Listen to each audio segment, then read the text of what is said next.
Hello दोस्तों, नमस्कार। मेरा नाम है रोहित कुमार। आपका स्वागत है हमारे इस यूट्यूब चैनल पे। और निर्देशांक ज्यामिति पढ़ा रहे हैं कक्षा 10 के लिए। भैया गणित ये हमारे पास अरिहंत की किताब है और यहाँ पे प्रश्नावली 6.2 को हमने हल कर दिया था। पूरी तरीके से हमने आपको समझा दिया था। और अभी हमको पढ़ना था विभाजन सूत्र के बारे में, जो कि अगली प्रश्नावली के काम आने वाला है। तो यहाँ पे विभाजन सूत्र जो पूरा सॉल्व किया गया है, इसका जो नियम है, जो सूत्र है, उसका निगमन हम अगले वीडियो में बताएंगे। फ़िलहाल हम आपको इसके जो सूत्र है उसके बारे में जानकारी दे देते हैं कि किस प्रकार से ये सूत्र काम करने वाला है और किन स्थितियों में इसका प्रयोग हम करेंगे। तो बहुत सिंपल सी बात होगी भाई। देखेंगे कि एक बिंदु यहाँ पे है P, या फिर हम A ले लेते हैं। एक बिंदु यहाँ पे है B, इसका निर्देशांक है x1 y1 और इसका निर्देशांक है x2 y2, और इनको मिलाने वाली रेखा को कोई बिंदु P काट रहा है। ठीक है, इसका जो निर्देशांक है x है y है, और इसके x y का निर्देशांक, इसका जो रिलेशन है इनके साथ में, वो क्या होगा, यही हमको याद करना है। मान लेते हैं कि जो अनुपात है वो m1 अनुपात m2 है इस स्थिति में।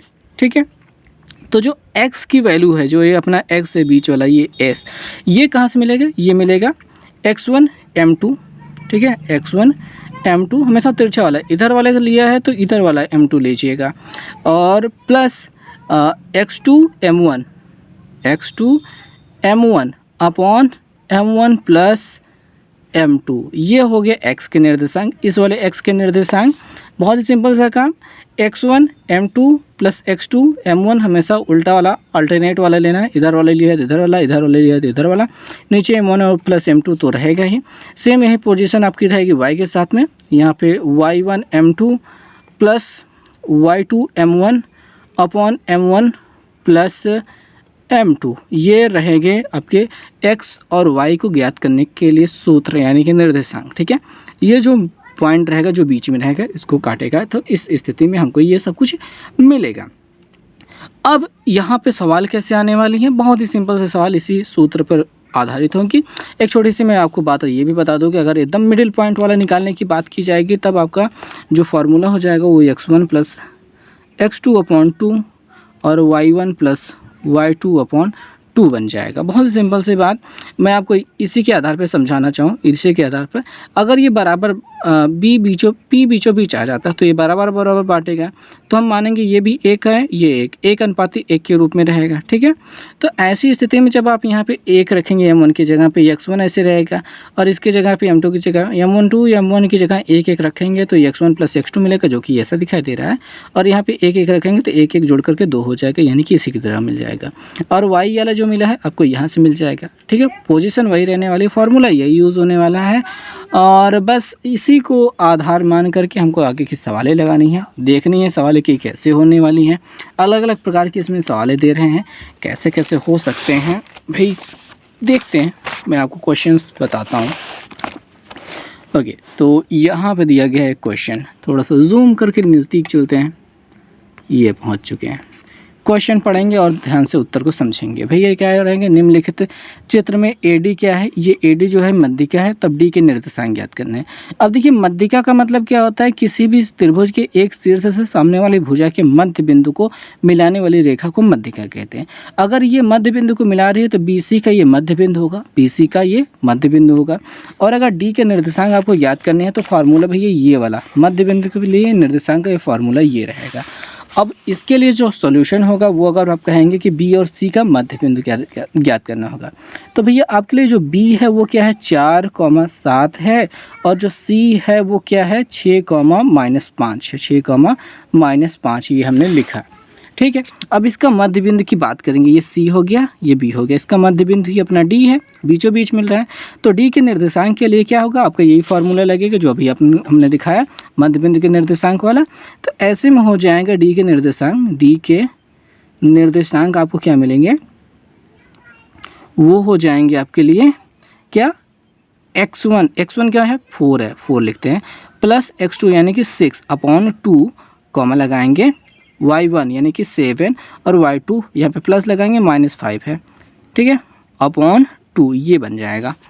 और अब क्या हो जाएगा भाई कि यहाँ पे ये 10 हो जाएगा, 10/2 हो जाएगा, और 7 में से 5 गया तो हमको क्या मिल जाएगा, 2 मिल जाएगा, 2/2 हो जाएगा।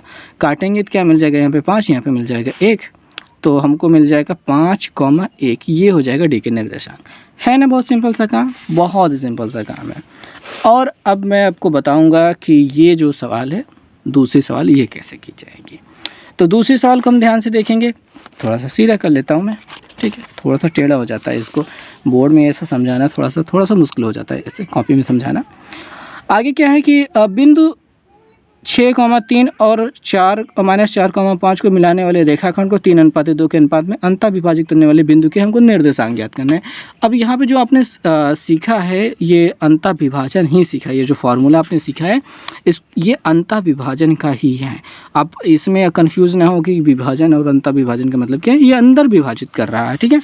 ये जो हमने बनाया है, ये हमने जो सीखा है पी क्या है, इसको ए बी के अंदर विभाजित कर रहा है। कोई बाहर भी विभाजित कर सकता होगा, तो वो वाला फार्मूला आपके पास अभी नहीं प्रयोग में होने वाला है, ठीक है। तो आपको इसकी चिंता करने की ज़रूरत नहीं है। जब बाहर विभाजित करने वाला सूत्र ही नहीं यहाँ पे आपके पास, तो आपको परेशान होने की ज़रूरत नहीं है। बस आपको यहाँ पे अंतर विभाजन करना है। तो बिंदु क्या है, 6 क्या है भैया, 6,3 है। दूसरा बिंदु क्या है, -4,5 है। अनुपात क्या है, वो है 3:2 का, 3:2 का ये अनुपात है। तो यहाँ पे हम देखते हैं कि भाई x1 y1 हो गया, x2 y2 हो गया, यहाँ पे m1 और m2 हो गया, और हमको निकालना है जो उसको विभाजित करने वाला है बिंदु, वो x के निर्देशांक निकालने हैं। x के निर्देशांक निकालने के लिए हम फार्मूला नहीं रखते हैं, डायरेक्ट हम लिखते हैं। देखिए x1 m2, ठीक है, 6 × 2 प्लस x2 m1, यहाँ पे -4 × 3, -4 × 3 अपॉन क्या हो जाएगा, m1 + m2 यानी 3 + 2। ओके, तो यहाँ पे 6 दूनी 12 हो जाएगा, -4 4 3 12 हो जाएगा, बटे 5 हो जाएगा, बराबर 0/5 बराबर आपको क्या मिल जाएगा, 0, यानी कि ये 0 मिल गया है। अब y के लिए आप क्या करेंगे, वही अपना फार्मूला होता है। y बराबर क्या होता है कि y1 m2 plus y2 m1, ठीक है। ये होता है 3 × 2 प्लस y2 क्या है 5 × m1 यानी कि 3 बटे क्या होगा 3 + 2, ये हो गया। अब यहाँ पे 3 दूनी 6 प्लस 5 15 बटे 5, 15 6 21 बटे 5, ये हो गया अपने निर्देशांक।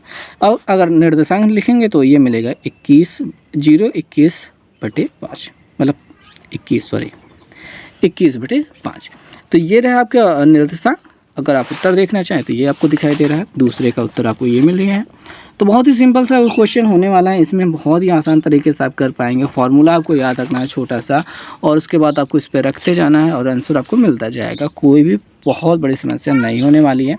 थर्ड नंबर क्वेश्चन को हम देखेंगे। थर्ड नंबर क्वेश्चन को सॉल्व करने की कोशिश करेंगे। क्या है यहाँ पे हम जानेंगे। किसी वृत्त के एक व्यास के एक छोर के निर्देशांक दिए गए हैं, वृत्त के केंद्र के निर्देशांक दिए गए हैं, व्यास के दूसरे छोर के निर्देशांक आपको ज्ञात करने हैं। बहुत ही सिंपल सा क्वेश्चन है, इतना सिंपल कि बस क्या ही बताऊँ मैं, क्या बताऊँ, क्या ही कर सकते हैं। देखो भैया, एक वृत्त है, वृत्त का एक व्यास है, इसके एक छोर के निर्देशांक दिए थे, वो क्या है, वो 4, -1 है, ठीक है। उसके केंद्र के निर्देशांक दिए गए हैं 1, -3 है, ये हो गया। दूसरे छोर के निर्देशांक x और y को हमको फाइंड करना है। मान लेते हैं हम वो x और y है।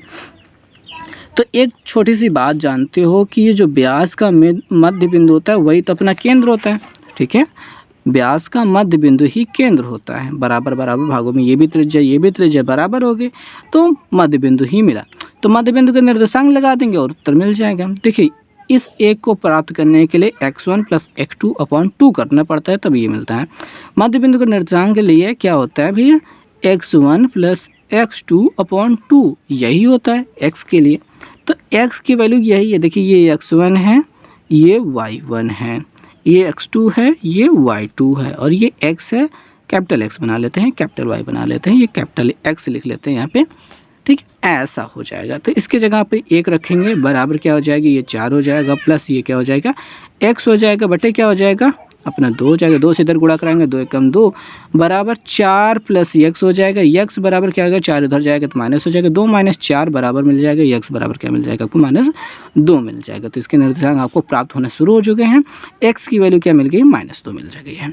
ऐसे ही वाई की वैल्यू निकालेंगे, इतना प्लस वाई बट्टे 2 बराबर -3, -1 प्लस वाई बट्टे 2 बराबर -3, 3 से इधर गुणा करा दे, 2 से इधर गुणा करा देंगे तो -1 प्लस वाई बराबर हो जाएगा 3 दूनी या -6, ये इधर जाके जुड़ जाएगा तो वाई बराबर हो जाएगा -6 plus 1 is equal to -5, y is equal to -5 मिल गया। तो निर्देशांक क्या मिल गया, ये देखिए आपको मिल चुके हैं -2, -5। ये हो गया आपके इस वृत्त के जो व्यास है उसके दूसरे सिरे के दूसरे छोर के निर्देशांक हो गए। कैसे मिल रहा है, बहुत ही आसान सा काम है भाई, कर पाएंगे आप बहुत ही आसान तरीके से। आगे है कि चौथा नंबर सवाल, उस वृत्त का केंद्र ज्ञात कीजिए जिसके व्यास के सिरों के निर्देशांक दिए गए। तो भैया ये व्यास के किनारों के निर्देशांक दिए गए, केंद्र के निर्देशांक आपको याद करने हैं, बड़े आराम से आप कर पाएंगे, कर लीजिएगा, ठीक है। सी बिंदु के निर्देशांक याद कीजिए जो कि यदि बिंदु बी और बिंदु ए और बिंदुओं ए और सी को मिलाने वाले रेखाखंड को 1:3 के अनुपात में विभाजित करता है। क्वेश्चन को समझ लें भाई, उसके बाद आंसर तो आपको बहुत आसान से मिल जाएगा। सी के निर्देशांक याद करना है तो बी क्या है, ए और सी को मिलाने वाले रेखाखंड। देखो भाई, ए और सी को मिलाने वाले रेखाखंड को जो है बी क्या है, वो बांटता है 1:3 के अनुपात में। ऐसा सवाल में पढ़ने के बाद हमको समझ में आता है। अब ए के निर्देशांक 3,5 है वो लिख दिया, बी के निर्देशांक 1/2,6 है वो लिख दिया, सी के निर्देशांक एक्स और वाई मान लिया है और रख दिया। बस फार्मूला अपना क्या होता है, x बराबर क्या होता है, x1 m2 plus x2 m1 upon m1 plus m2 होता है, यही होता है ना। अब मैं एक निकाल रहा हूँ, एक आप खुद निकालिए। कैसे करेंगे देखेंगे, x की जगह ये बीच वाला बिंदु रखेंगे, 1/2 रख दिया, x1 ये अपना 3 रख दिया, m2 अपना ये 3 रख दिया, गुणते 3 रख दिया, प्लस x2 ये अपना x के निकालना है, m1 यानी कि इधर वाली गिनती कौन 1 बटे m1 प्लस m2 यानी कि 1 प्लस 3 रख दिया। तो 1 और 3 जोड़ करके 4 इधर चला जाएगा, ठीक है, 4/2 हो जाएगा और यहाँ पे 3 3 9 हो जाएगा, अब प्लस x हो जाएगा। तो यहाँ पे काटेंगे क्या, 2 हो जाएगा, 9 इधर जाके माइनस हो जाएगा। तो हमको x बराबर क्या मिल रहा है, 2 - 9 मिल रहा है।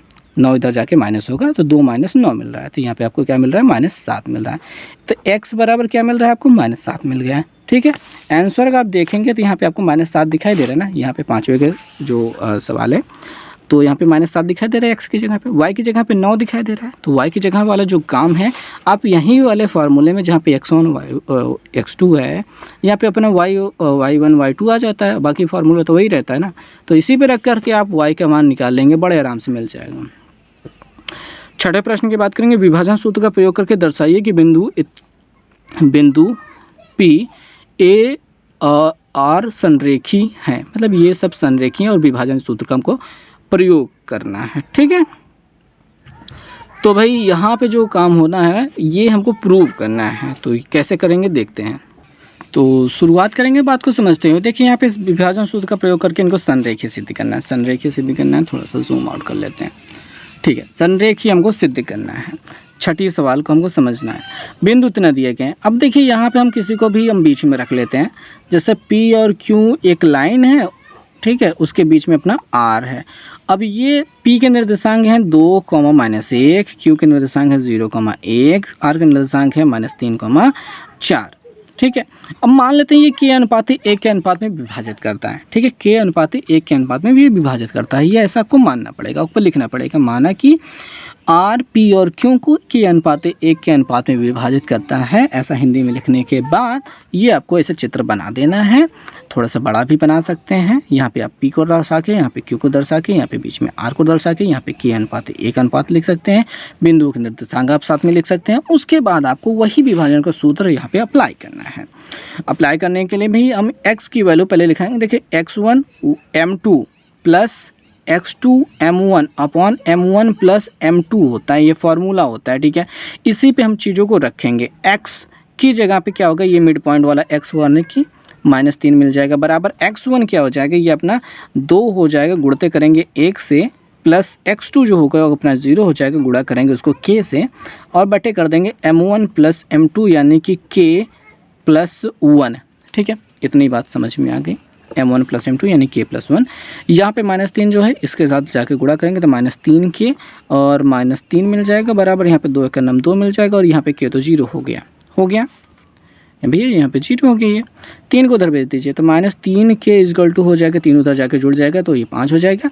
k बराबर क्या मिल जाएगा, 5/3 मिल जाएगा जो कि माइनस में मिला है, तो कोई बात नहीं, बस इतना सा आप छोड़ दीजिए, जितना मिला है उतना रहने दीजिए। अब y पे चेक कीजिए, हमको ये चेक करना है कि दोनों ही चीज़ों में क्या k की वैल्यू सेम आ रही है। अगर k की वैल्यू सेम आ रही है तो यस एग्जैक्टली ये इसको ये संरेखी हैं, अगर नहीं आती हैं तो ये संरेखी नहीं है, ठीक है।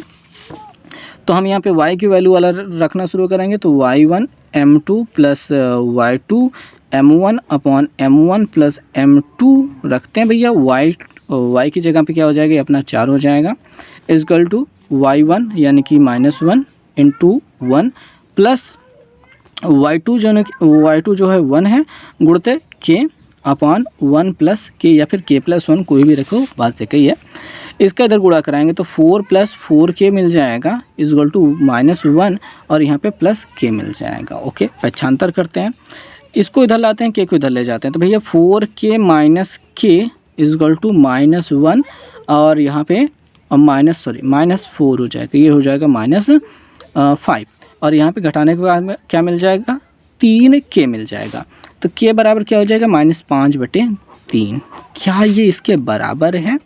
हम नीचे लिखेंगे दोनों ही स्थितियों में k का मान समान मिलता है। अतः भैया ये क्या है, नीचे या ऊपर कहीं पे भी हो सकता है, अभी कंफ्यूज मत होना। नहीं आप कहोगे कि सर ये नीचे है वो ऊपर है माइनस, ठीक है, ये नीचे है तो ऊपर भी जा सकता है, ठीक है। सिचुएशन अंडर कंट्रोल, दोनों ही स्थितियों में आपका k का मान सेम आ रहा है, इस वजह से ये क्या है, संरेखी है, ऐसा आप लिख देंगे। तो आई थिंक आपको समझ में आ गया होगा। विभाजन सूत्र का प्रयोग करके सिद्ध कीजिए कि संरेखी है, बस सिद्ध कर दीजिएगा उसी तरीके से। 8 नंबर सवाल में ये बिंदु संरेखी है तो p का मान ज्ञात कीजिए। बिल्कुल वही सेम चीज़ें करनी है, ठीक है, सेम चीज़ें वही करनी है। कैसा करना है, ये संरेखी है तो यहाँ पे क्या, p की वैल्यू ज्ञात करनी है, तो यही सेम चीज़ें उठानी है और इनको आपको संरेखी ही रखना है। और पहली बात में आप यहाँ पे एक स्थिति में रखेंगे तो k की वैल्यू मिल जाएगी कुछ, और दूसरी स्थिति में रखेंगे वहाँ पे हम k की वैल्यू यहाँ ऐसे उठा कर रख देंगे तो हमको p के मान मिलेगा। सवाल थोड़ी सी लंबी जाएगी पर आप करने का एक बार प्रयास कर लीजिएगा, और अगर नहीं आएगा तो हम अगले वीडियो में इसको कवर करेंगे, ठीक है। और 9 नंबर क्वेश्चन जो दिखाई दे रहा है कि a और b को मिलाने वाले रेखाखंड को p किस अनुपात में विभाजित करता है, यहाँ पे अनुपात ज्ञात करने वाली बातें आ चुकी हैं। तो इन सारी चीज़ों को अब हम अगले वीडियो में कवर करेंगे। तो इस वीडियो में बस इतना ही, देखने के लिए बहुत बहुत धन्यवाद।